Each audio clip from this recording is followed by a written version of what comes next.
ke belakang situ ya. Kita muter-muter aja. Nanti muter lah, nanti muter ya. Alhamdulillah, yang seneng banget. Bisa sampai Purwokerto lagi ya. Yang seneng banget jadinya, aduh, buket banget bahasannya, Mas. Udah bisa banget ini bahasa kapak. Saking seringnya belajar atau Kalau di Jogja dipanggil gini, kalau di Jogja dipanggil Pak Anies, kalau di Banyumas Pak Anies. Ya, Pak Anies ya.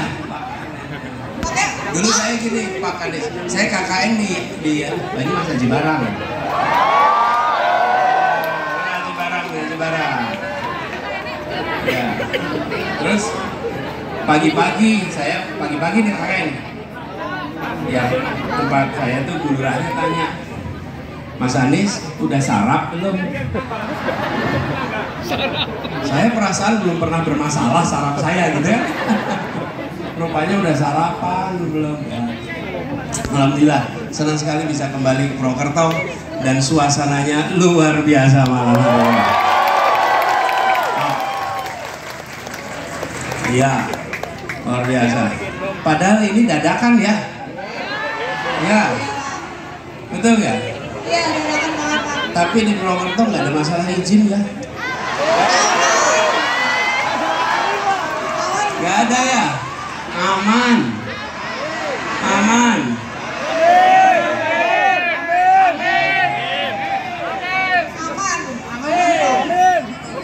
Ya, Insya Allah kalau aman amin ya.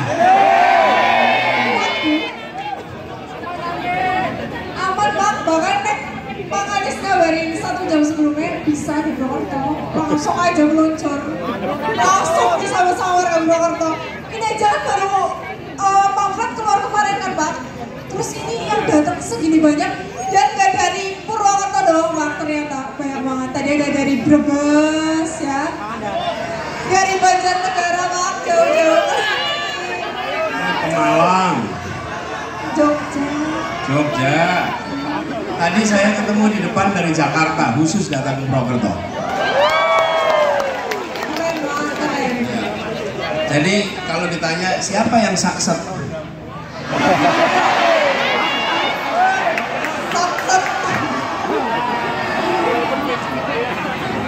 Tas. Oke, Tas cek ya. Iya Pak Anies, tadi juga sebelum Pak Anies udah berada di panggung nih, teman-teman juga banyak banget Pak yang menyampaikan keresahannya. Tadi katanya sempat bahas terkait tembakau, terus permasalahan supir, macam-macam banget Pak. Dan Pak Anies harus siap-siap ya Pak, karena benar-benar katanya nih teman-teman mau mendesak sampai Pak Anies terdesak sampai terpojokan. Bakal didesak terus. Iya, masuknya aja desak-desakan. Siap. Siap ya Pak? Bismillah. Oke, Pak Anies. Oke, ini mungkin ya. Setelah itu kita bakal masuk ke segmen 1 Pak. Karena tentunya kan di sini kan bakal menyajikan pertanyaan-pertanyaan yang harus dijawab sama Pak Anies ya. Maka dari itu, karena teman-teman juga pastinya udah gak sabar kan sedulur? Tapi gini, sebelum mulai, saya boleh nggak nyapa yang nemenin saya datang ke sini? Kenalkan. Ya, yang bareng-bareng saya dari sini. Tadi semobil sama saya, Pak Sugeng Suparwoto, Ketua Komisi 7 DPR RI. Kemudian Ketua DPP Nasdem Jawa Tengah, Ibu Lestari, Bu Rerini Lestari. Ini putri asli Purwokerto. Kemudian Bu Siti Mukaromah, anggota DPR. Ya. Dan juga ini namanya Pak Amin Subekti. Beliau ketika saya bertugas di Jakarta, beliau ini juga putra asli Purwokerto, sampai SMA masih di sini. Terus beliau ketua TGUPP ketika saya tugas di Jakarta. Nah, beliau ini tim tank kita. Kayak udah disapa semua nih, makanya sama ngeromo banget ya. Dari tadi dada-dada disapa. Tadi di sana ketemu sama Kak Vicky, mana Vicky? Oke, mana nih Kak Vicky nih? Vicky Su. Vicky Su. Oke. Yuk, mulai. Oke udah ya Pak, udah disapa semua. Kita langsung masuk aja ya teman-teman ke segmen 1. Gimana nih?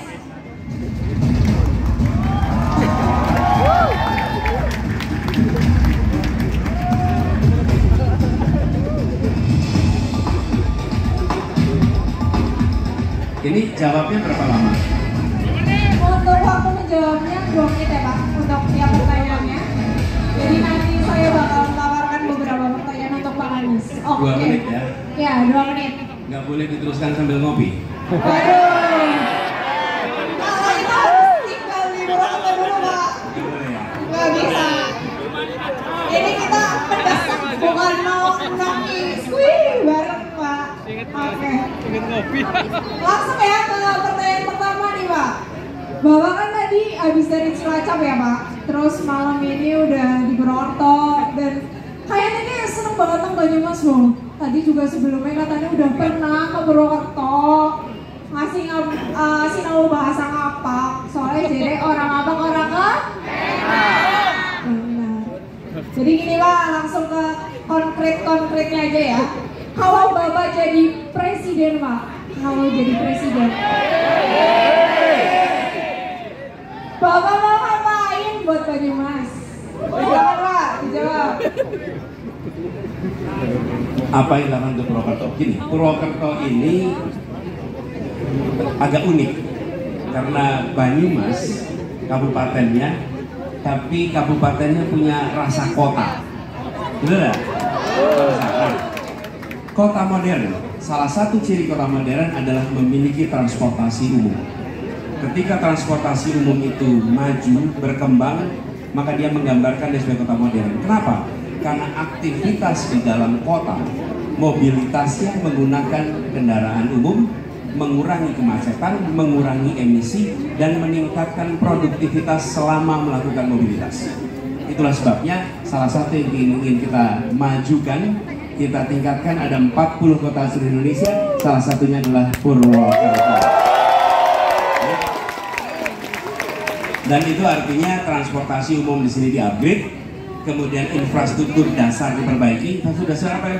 Air bersih, pengolahan limbah, kemudian gas. Infrastruktur dasar ini yang harus kita lakukan. Termasuk juga kita ingin memastikan bahwa jalan-jalan nasional yang melewati Purwokerto itu kualitasnya baik. Jangan hanya jalan tol yang baik, tapi juga jalan hot mix ya, jalan baik. Kemudian yang tidak kalah penting, untuk maju UMKM harus didorong. Kemudahan untuk akses pada permodalan itu harus dilakukan. Banyak sekali kebijakan-kebijakan kita yang menyangkut permodalan itu cenderung untuk fasilitasi usaha menengah dan besar. Sementara usaha kecil cenderung aturan-aturan yang merumitkan. Itu yang akan kita ubah supaya UMKM bisa mendapatkan akses pendanaan, supaya mereka bisa berkembang secepat perusahaan-perusahaan besar yang ada di Republik ini. Nah, kemudian jangan lupa juga budaya. Di sini memiliki kekayaan budaya yang luar biasa.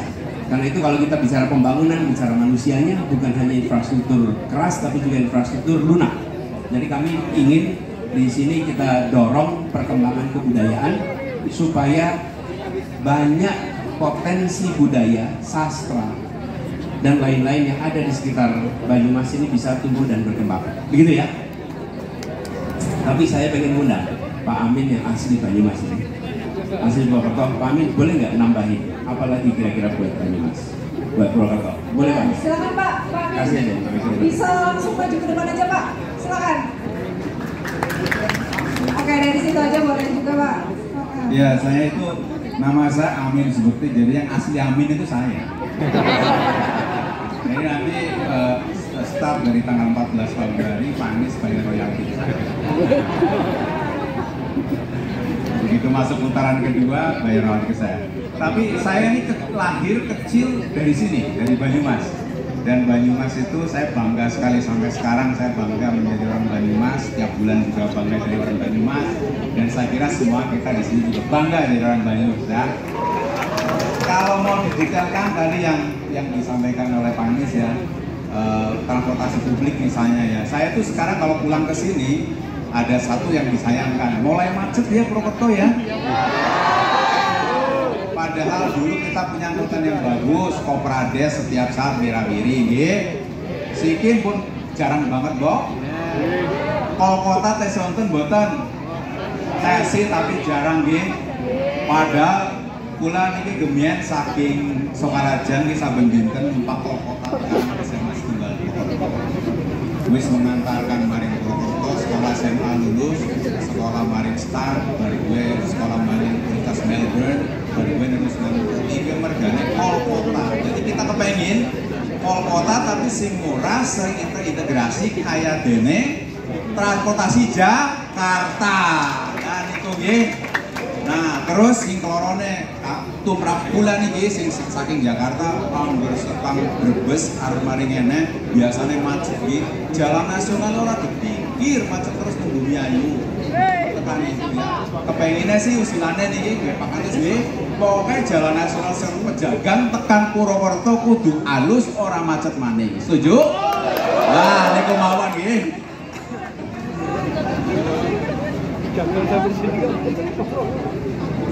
Oke, itu dari Ya. Pak Amin. Pak Amin, kita aminkan Pak Amin. Oke, siap, selesai. Selesai ya. Oke, selanjutnya kita masuk ke pertanyaan kedua nih, Pak Anies. Saya barusan baca berita juga ya, Pak Anies kan tadi habis dari ketemu Sultan Jogja nih. Ceritain dikit lah ya Pak, tadi ngobrolin apa aja. Kepo. Nah, saya dengar juga Bapak besarnya di Jogja ya Pak. Makanya tadi bahasa Ngapak aja bisa ya. Sedikit-sedikit lah ya. Nah Pak, kan budaya ini kan beragam ya. Ada Matraman, terus ada Banyumasan, ada Jawa Timuran, pokoknya macem-macem lah. Nah, sebagai orang Jawa nih Pak, jadi penasaran gimana cara Bapak buat melestarikan kebudayaan Jawa, khususnya di Banyumas ini sendiri Pak. Silakan. Jadi pertama, kebudayaan itu jangan hanya dilestarikan, tapi kebudayaan harus dikembangkan. Ketika dia dilestarikan, maka dia adalah semata-mata warisan masa lalu yang dirawat masa lalunya. Tapi kalau dikembangkan, dia menjadi budaya yang selalu relevan dengan zaman-zaman ke depan. Oke? Karena itu pengembangan budaya. Nah, tadi saya sowan dengan Ngarso Dalem dan berdiskusi panjang, termasuk juga soal kebudayaan. Dan kita memiliki keragaman budaya yang dahsyat. Karena itu kami melihat salah satunya adalah dengan negara memberikan alokasi anggaran yang cukup untuk pengembangan kebudayaan. Yang mengembangkan kebudayaan siapa? Bukan negara. Negara tidak bisa melakukan sendiri. Yang melakukan pengembangan adalah pelaku-pelaku kebudayaan. Tapi negara harus mengalokasikan anggaran yang cukup. Dan ketika bicara kebudayaan, pendidikan, kesehatan, jangan dipandang alokasi anggaran itu sebagai ongkos, tapi pandang itu sebagai investasi yang nantinya akan memberikan return kepada kita dalam bentuk perkembangan kebudayaan. Hari ini kita punya contoh seperti K-pop di Korea, betul ya? Itu terjadi karena 80-an dan 90-an pemerintah melakukan investasi besar-besaran, bukan swasta, pemerintah. Lalu kemudian dampaknya dirasakan 2-3 dekade kemudian. Indonesia memiliki kekayaan luar biasa, budaya Jawa luar biasa kaya. Bila kita melakukan investasi itu, saya yakin kebudayaan akan berkembang. Generasi baru itu memiliki kreativitas yang tanpa batas, bisa mengembangkan berbagai macam terobosan. Ketika ada dukungan dari negara, maka saya percaya permainan makin cepat. Dan tidak kalah penting, nanti ketika kami bertugas, semua kegiatan kenegaraan ke internasional akan membawa delegasi kebudayaan untuk mengantarkan kebudayaan Indonesia ke berbagai tempat dunia. Dan kita ingin membangun pusat-pusat kebudayaan Indonesia di berbagai tempat di seluruh wilayah dunia. Lalu yang tidak kalah penting, terutama di sini di Jawa ada kekurangan museum-museum kebudayaan Jawa. Kita ingin melakukan itu, makanya tadi saya katakan di Banyumas harus ada, di kawasan Jogja ada, di kawasan Solo ada, di kawasan utara juga ada, sehingga kita punya tempat-tempat yang menjadi rujukan untuk kebudayaan. Itu dong, Mas. Terima kasih Pak atas jawabannya. Oke teman-teman, jadi segini KB udah dengerin ya, ngebahas seputar permasalahan di lokal Banyumas, Purwokerto, udah dengar semua. Untuk selanjutnya kita masuk ke segmen yang kedua nih. Ada segmen Jawab Nis.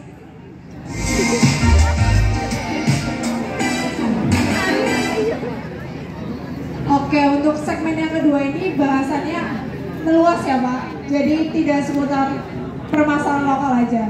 Belakangan ini kan banyak catatan soal bansos Pak, tapi bukan catatan MK. Maksudnya catatan mengenal pembagian bansos. Jelang pemilu ini banyak banget bansos yang dibagikan nih Pak. Nilainya ratusan triliun. Terus sering juga bansos itu dinamakan atas nama pribadi. Ada juga yang bilangnya bansos itu untuk menaikkan elektabilitas. Tapi sorry, gak mungkin elektabilitas Panis lah, orang Panis aja gak punya jabatan, duit aja gak tahu dia punya banget. Jadi Pak gini, pertanyaannya, gimana nih respon Bapak Anies soal bansos yang katanya jadi dipolitisasi nih Pak? Silakan Pak. Sambil baca catatan boleh ya?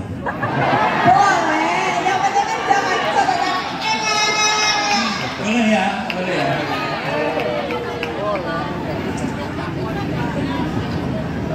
Ini catatan yang dibaca Gus Imin kemarin. Dan bukan dari Tom Lembong.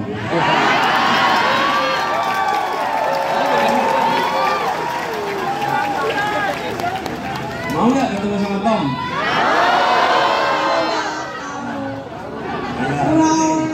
Nanti bikin aja desak Tom Lembong ya.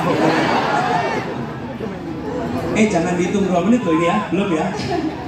Gak apa, tenang aja. Gini, ketika saya bertugas sebagai calon gubernur, kami mendapatkan begitu banyak fitnah bahwa kalau terjadi pergantian gubernur, maka program bantuan sosial akan dihentikan. Oke? Dan ketika kami bertugas, yang terjadi program itu memang diubah, bukan dihentikan, ditambahkan. Oke? Yang kedua, makanya namanya menjadi Bansos Plus. Oke? Lalu ketika terjadi bencana COVID, kita harus meningkatkan penerima bansos. Dan ketika kita membagikan bansos, di setiap paketnya itu ditulis paket bantuan ini dibiayai oleh APBD pemerintah Provinsi DKI Jakarta. Oke? Tidak ada nama gubernurnya, tidak ada foto gubernurnya, dan dikatakan eksplisit ini bukan uang pribadi, ini adalah uang pajak yang diterima dari rakyat Indonesia untuk rakyat Indonesia. Okay? Jadi kalau ada program bansos dikatakan sebagai pribadi dan berterima kasih pada pribadi, itulah yang disebut politisasi bansos. Oke? Okay? Kami justru ingin mengatakan mari kita mencerdaskan, jangan justru menurunkan kecerdasan. Kita tingkatkan kecerdasan. Kenapa? Ya karena ijazah kita asli.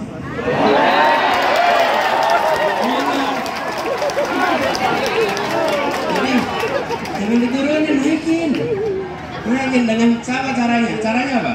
Caranya dituliskan di situ. Jadi bansos itu bukan dari pribadi, tapi dari negara sebagai tanggung jawab negara kepada saudara-saudara kita yang belum sejahtera dan mengalami kesulitan ekonomi jangka pendek. Karena itu program bansosnya akan ditingkatkan menjadi Bansos Plus. Apa plusnya? 1, jumlahnya. 2, sasarannya. Memastikan bahwa penerima adalah yang membutuhkan dan yang berlebih yang masuk dalam daftar harus dikeluarkan. Lalu yang ketiga, Yang ketiga, harus ada program pendampingan supaya penerima bansos mendapatkan skill tambahan sehingga mereka bisa naik kelas. Oke, jadi 3 itu bansos plus itu akan dilaksanakan, dan kami ketika kami bertugas besar-besar akan ditulis bahwa bantuan sosial ini didanai APBN Republik Indonesia. Dicatat ya teman-teman, soalnya saya juga bingung Bang, misal dapat bansos, tempat yang buat kreseknya gambarnya kok malah muka yang ngasih itu gimana ya Bang? Padahal kan itu uang negara ya. Kan bingung. Dicatat nih teman-teman. Oke, selanjutnya nih ke pertanyaan yang kedua. Sekarang kan lagi rame juga Pak, poster-poster di jalanan, terus berita-berita di TV yang bilang kalau pemilu 1 putaran itu bisa bikin hemat anggaran negara sampai 27 triliun. Nah, gimana nih pandangan Bapak soal anggapan kalau pemilu 1 putaran itu lebih hemat? Tapi jangan nyontek dari Palembang lagi ya Pak, ini jawaban dari Pak Anies yang langsung loh. Oke, silakan Pak. Begini, pemilu itu bukan soal sekedar murah dan mahal. Kenapa? Karena kita melibatkan pemilih yang jumlahnya DPT lebih dari 200 juta.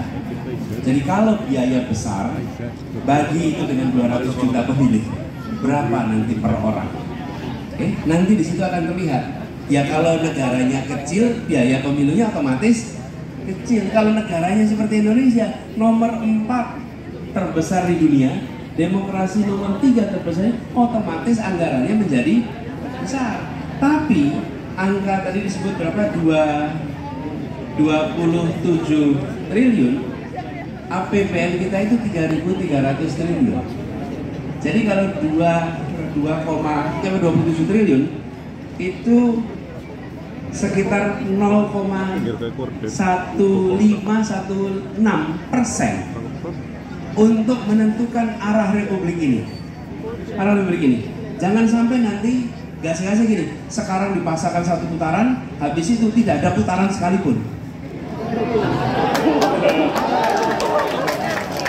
Ini one man one vote dipertahankan, jangan sampai one man one vote one time. Betul tidak? Nanti kita bergerak, sekarang dicoba dikurangi putarannya, besok bisa-bisa idenya udahlah gak usah pakai putaran-putaran, perpanjangan saja. Betul tidak? Jangan mendahului kemauan rakyat, oke? Nanti yang ngomong 1 putaran itu tahu-tahu gak masuk putaran kedua. Apa yang terjadi? Tahu-tahu gak masuk putaran kedua. Jadi jangan pernah ojo gege mongso. Apa gege mongso itu? Yang gege mangsa ya di sini sih. Itulah sebabnya. Jadi menurut hemat kami, serahkan kepada rakyat. Rakyat yang akan menentukan 1 putaran atau 2 putaran. Jangan sekali-sekali mencoba ngajari rakyat, karena rakyat kita barangkali lebih cerdas dari yang mau coba mengajari itu. Okay? Yang kedua, rakyat akan menentukan pilihannya karena itu dijaga betul. Ini bukan yang dijaga itu bukan suaranya paslon 1, 2, 3, bukan. Yang dijaga itu suara rakyat yang harus dipastikan tercermin dalam tabulasi suara nasional. Oke, jadi saya melihat ini bukan soal murah dan mahal, tapi ini soal bagaimana hasil pemilu itu menghasilkan pemerintahan yang legitimate. Kalau pemerintahan tidak legitimate nggak diakui. Saya kasih contoh, kompetisi sepak bola, tapi yang menang itu karena diuntungkan oleh wasit, diuntungkan oleh penyelenggara, betul? Nanti ketika dia terima trofi dengan tidak percaya diri. Kenapa? Ya karena dia bukan pemenang yang sesungguhnya. Dia hasil olah-olahan antara wasit dan penyelenggara. Ketika itu, adakah yang mempercayai dia sebagai pemenang? Tidak, itu legitimasi moralnya turun. Kita ingin pemilu yang legitimasi legalnya kuat, legitimasi moralnya kuat, sehingga dia bisa menjalankan pemerintahan yang baik untuk manfaat kita semua. Itu jawabnya. Oke, begitu ya batir-batir. Langsung aja nih ke pertanyaan yang ketiga. Tapi Tapi sebelumnya maaf banget ya Pak kalau menyinggung nih ya. Bapak kan sekali lagi terkenal sebagai capres Miss Queen nih ya. Tapi nih ya, tapi ada capres sebelah yang udah kaya, pendukungnya juga banyak, dari kalangan selebgram lah, yang katanya udah nyumbang sepertiga ekonomi di Indonesia. Nah, menurut Bapak nih, kenapa sih orang-orang kaya tuh mau dukung paslon sebelah? Oh iya. Kenapa Pak? Kalau dari pandangan Bapak sendiri nih, silakan Pak.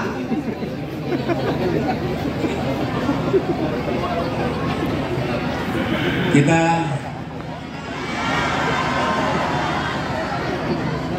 aman. I love you too. Ini timernya di nol aja.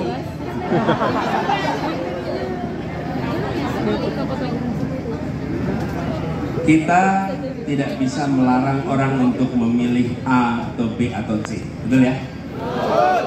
Kita tidak bisa melarang. Tapi kami ingin sampaikan pada semua bahwa rakyat Indonesia mendengar kabar itu, bahwa ada yang disebut sebagai sepertiga yang pegang perekonomian Indonesia mendukung satu calon, dan itu bukan dikatakan oleh orang luar, itu dikatakan oleh orang dalam. Kalau dikatakan oleh orang dalam, itu artinya obrolan di dalam yang diungkapkan keluar. Oke? Dan bila itu diungkapkan, maka rakyat sedang diberitahu oleh yang bersangkutan.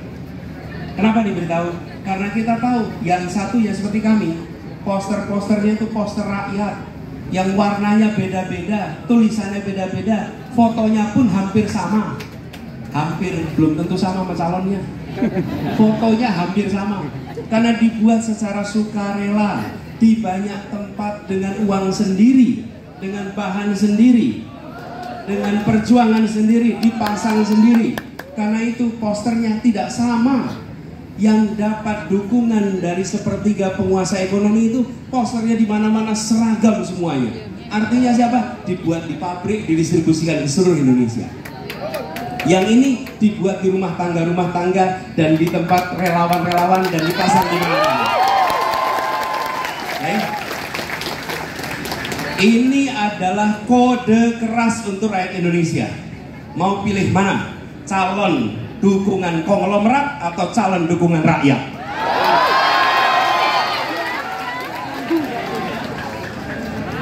Silahkan rakyat Indonesia menentukan pilihannya. Itu aja jawabnya. Oke, terima kasih Pak.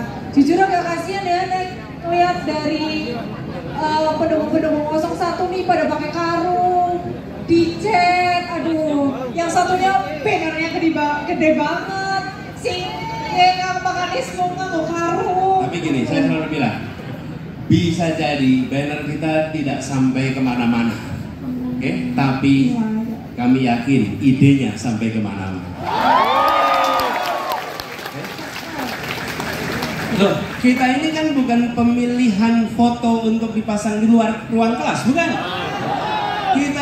Kita mau memilih orang untuk mengambil keputusan atas nama rakyat dan atas nama negara. Ketika dia disumpah nih, apa yang terjadi? Dia diberikan kewenangan untuk ambil keputusan, tanda tangan. Dan ketika membuat keputusan atas nama seluruh rakyat. Karena itu, menurut kami lebih mempercayai acara-acara seperti ini yang dekat langsung dengan rakyat, bicara langsung dengan rakyat, mendengar langsung dengan rakyat, bentuk penghormatan kepada rakyat, bukan ngirim spanduk kemana-mana seakan-akan ini hanya sekedar memilih foto untuk dipasang di ruang kelas. Dan saya boleh sampaikan, yang hadir di ruangan ini adalah orang-orang yang merubah kampanye di Indonesia.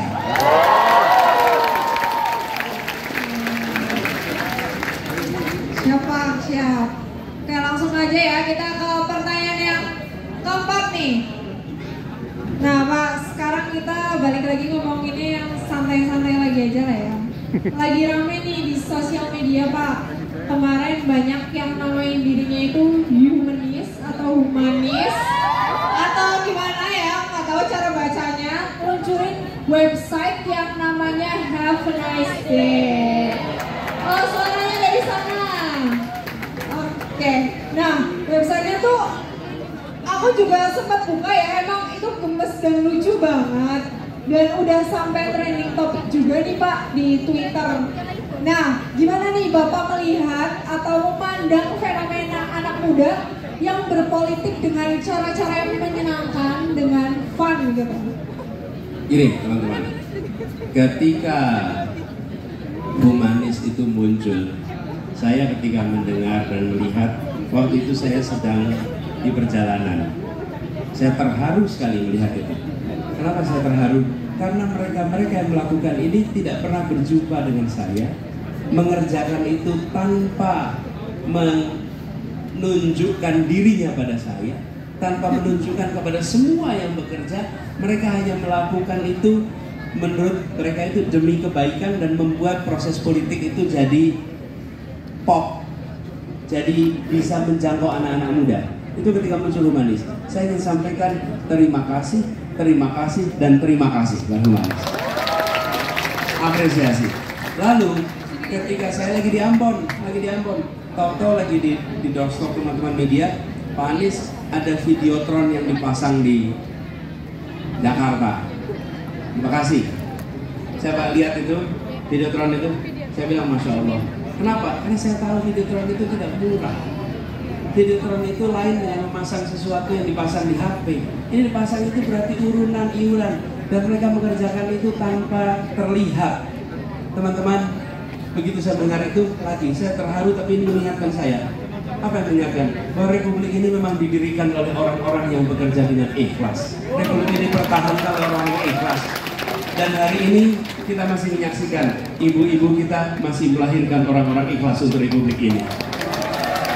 Keluarga-keluarga kita masih mendidik orang-orang ikhlas berjuang seperti ini. Dan saya belum pernah jumpa dengan mereka secara langsung, dengan teman-teman humanis itu. Tapi saya meyakini bahwa mereka membawa gagasan baik. Lalu muncullah, 2 hari lalu mungkin, website Have a Nice Day. Itu adalah anting kebelai. Apa anting kebelai? Itu satu baris yang tak terfikirkan. Bagaimana kalimat have a nice day bisa dijadikan sebagai have a nice day? Betul nggak? Itulah kekuatan anak muda, mampu melihat yang tak terlihat. Apa kekuatan anak muda? Kekuatan anak muda itu pada kebaruannya. Loh, kata have a nice day itu udah ratusan tahun, puluhan tahun kita tahu, tapi tidak pernah ada yang membayangkan menjadikan sebuah kesatuan yang mengirim pesan satu nama dengan pesan have a nice. Kreativitas memang tanpa batas, dan anak-anak muda memiliki kreativitas itu. Dan saya ketika lihat websitenya itu bagus sekali, visualnya bagus, kemudian konsepnya bagus, mampu mempresentasikan gagasan dengan bagus. Website itu membuat minder website manapun yang ada di Indonesia hari ini. Nah, jadi salut sekali, dan saya sama Gus Imin itu kalau ketemu geleng-geleng aja menyaksikan ini semua, geleng-geleng semua. Dan ini artinya apa teman-teman? Kekuatan kolaborasi. Kan ini bukan digerakkan satu orang, bukan? Mereka bukan penguasa sepertiga perekonomian Indonesia. Okay? Tapi mereka pemilik masa depan Indonesia. Mereka memiliki kreativitas, mereka bisa kolaborasi dan menghasilkan karya-karya yang dahsyat. Dan ini membuktikan anak muda menawarkan kebaruan, anak muda menawarkan masa depan, anak muda tidak menawarkan masa lalu. Dan ini yang muncul dari Have a Nice Day, dari humanis. Saya salut, saya hormat, dan yang tidak kalah penting, saya percaya mereka akan dicatat dalam sejarah modernisasi demokrasi Indonesia sebagai faktor pengubah yang dahsyat. Jadi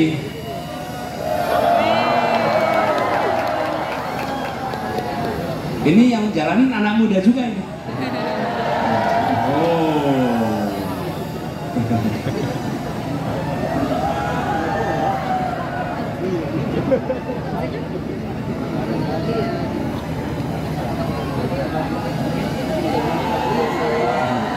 Muter-muter terus ya.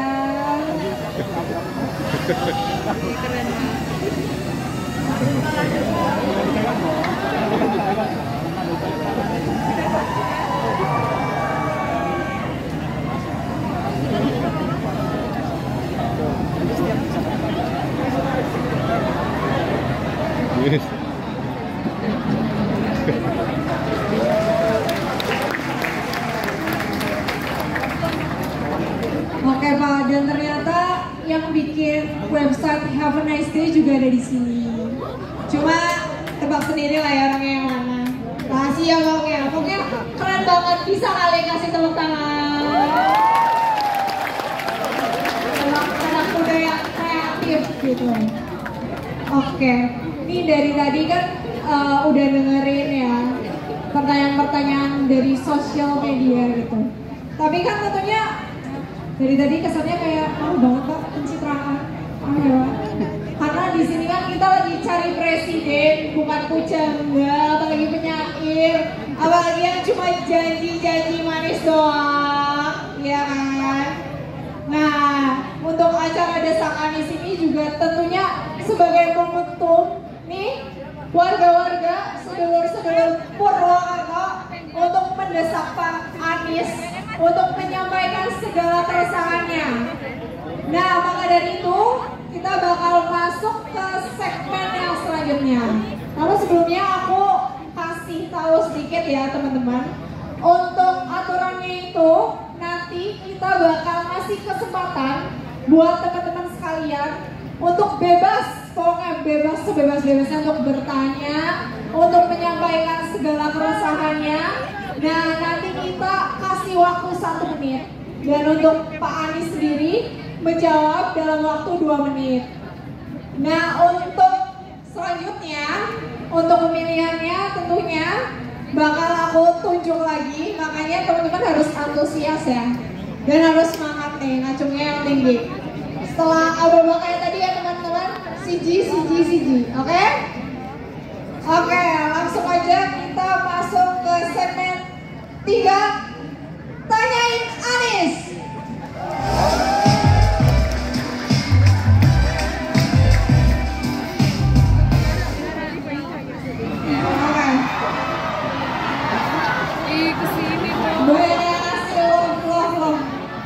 Oke, udah siap belum nih teman-teman? Aku hitung dulu ya. Siji.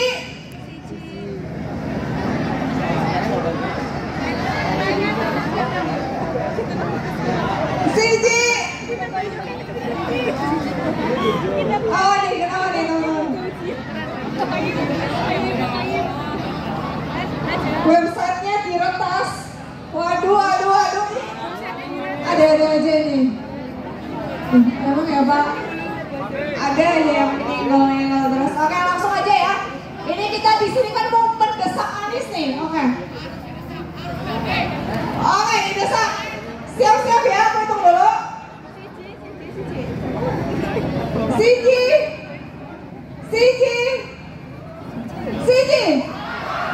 Oke, silakan Mas, siapa yang baju batik? Ya, ini tadi sebenarnya ya Pak, Mas ini udah maju dan pertanyaannya itu banyak banget. Nah, mungkin biar bisa tersampaikan dengan baik tentunya, mending disampaikan secara langsung aja karena Mas ini punya banyak banget permasalahan yang katanya mau disampaikan secara langsung kepada Bapak Anies nih. Oke, silakan Mas.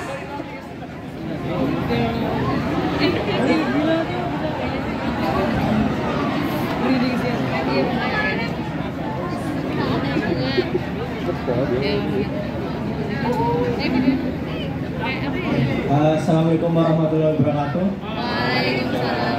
Grogi sekali ya teman-teman. Jadi harus menyampaikan keresahan. Karena ini keresahan dari bapak saya ataupun supir-supir yang ada di Indonesia.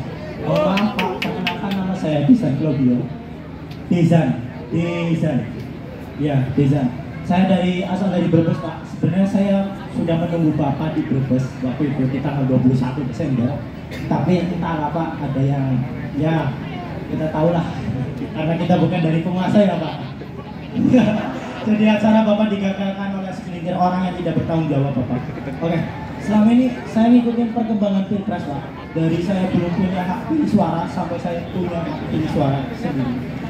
Di 2014 dan 2019 saya mengikuti Tapi nggak ada Pak tokoh yang ataupun presiden dan cawapres ini yang bahas tentang kesejahteraan sopir ya teman-teman, belum ada. Mungkin di sini bapaknya bukan sopir jadi tidak merasakan. Ya Bapak, kita sama Bapak. Oke. Bapak saya ini driver ekspedisi Bapak. Yang saya tanyakan, hampir 1 menit tuh. Oh oke Pak. Yang saya tanyakan ya Pak, mengapa tidak ada satupun di antara calon pemimpin yang pernah menyuarakan tentang nasib para driver selama ini? Sebab saya dengar selama ini hanya cuma pertanian, nelayan, dan lain-lain.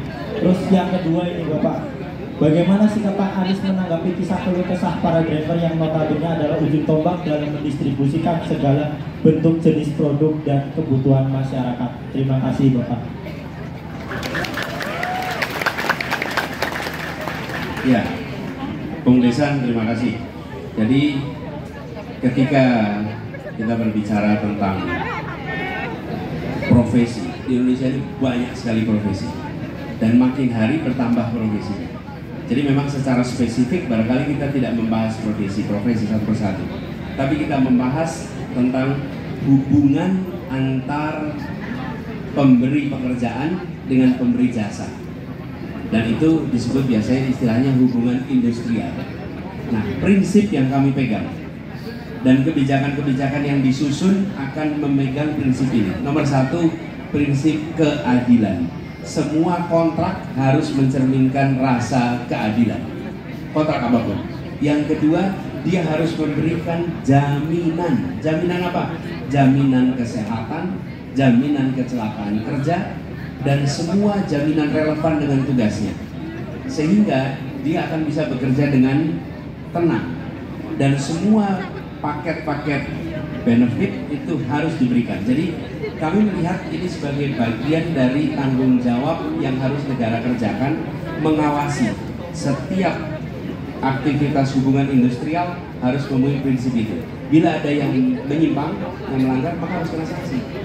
Dan bila kontraknya tidak mencerminkan prinsip keadilan, tidak mencerminkan prinsip kesetaraan, harus dikoreksi. Nah, nanti spesifik terkait dengan supir. Apabila di situ ada kebutuhan yang sama bagi begitu banyak orang, maka bukan tidak mungkin dibuatkan kebijakan khusus supaya kebutuhan khususnya bisa terpenuhi.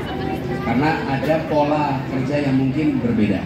Jadi buat Bung Nizan, malah saya mau masih harapan nih, bantu kami memberikan beberapa poin yang menurut Bung Nizan perlu dapat perhatian yang berbeda dengan profesi-profesi yang lain, gitu ya?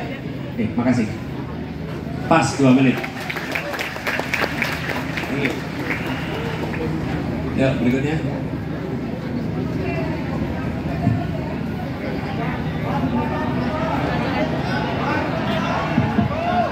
Selanjutnya nih, karena aku belum dengar dua dari